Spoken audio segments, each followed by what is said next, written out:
राधे राधे बंधुओं, बहुत स्वागत है आपका ज्योतिष धर्म चैनल पर।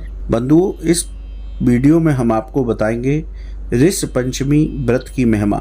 साथ ही आपको बताएंगे कि वो कौन से 7 ऋषि हैं जिनकी ऋषि पंचमी के दिन हमें पूजा करनी चाहिए, और बताएंगे कि ऋषि पंचमी पर व्रत पूर्वक इन सप्त ऋषियों की पूजा करने से किस फल की प्राप्ति होती है। बंधुओं, यदि आपने अब तक हमारा चैनल सब्सक्राइब नहीं किया तो प्लीज सब्सक्राइब कीजिए। बंधुओं, हर साल भाद्रपद मास के शुक्ल पक्ष की पंचमी को ऋषि पंचमी व्रत पर्व मनाया जाता है। इस बार यह तिथि 20 सितंबर बुधवार को है। इस दिन व्रत उपवास करने और सप्तऋषियों की पूजा करने से जाने अनजाने में किए गए पाप कर्मों का प्रभाव खत्म होता है। शास्त्रों के अनुसार जो साधक ऋषि पंचमी के दिन और प्रतिदिन इन सप्त ऋषियों का पंचोपचार विधि से पूजन कर स्मरण करते हैं, उनको सभी पाप कर्मों से मुक्ति मिल जाती है, साथ ही उनको मोक्ष की प्राप्ति होती है।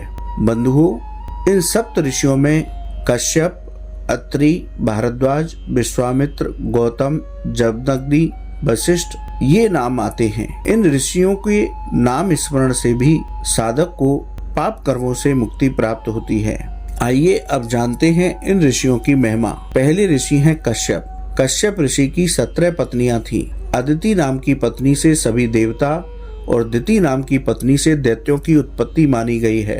शेष पत्नियों से भी अलग अलग जीवों की उत्पत्ति हुई है। दूसरे ऋषि हैं अत्रि। त्रेता युग में वनवास के समय भगवान श्री राम, लक्ष्मण और सीता जी अत्रि ऋषि के आश्रम में रुके थे।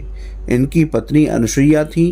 अत्रि और अनुसुईया के पुत्र भगवान दत्तात्रेय हैं। तीसरे ऋषि हैं भारद्वाज। इनके पुत्र द्रोणाचार्य थे। भारद्वाज ऋषि ने आयुर्वेद सहित कई ग्रंथों की रचना की थी। चौथे ऋषि हैं विश्वामित्र। इन्होंने गायत्री मंत्र की रचना की थी। विश्वामित्र ही श्री राम और लक्ष्मण को सीता जी के स्वयंवर में ले गए थे। विश्वामित्र जब तप कर रहे थे तब मेनका ने इनका तप भंग किया था। पांचवें ऋषि हैं गौतम। अहिल्या गौतम ऋषि की पत्नी थी। गौतम ऋषि ने ही शाप देकर अहिल्या को पत्थर बना दिया था। श्री राम की कृपा से अहिल्या ने उन्हें अपना रूप प्राप्त किया था। छठे ऋषि हैं जमदग्नि। जमदग्नि और रेणुका के पुत्र हैं भगवान परशुराम। परशुराम जी ने पिता की आज्ञा से माता रेणुका का सिर काट दिया था। इससे जमदग्नि प्रसन्न हुए और वर मांगने के लिए कहा।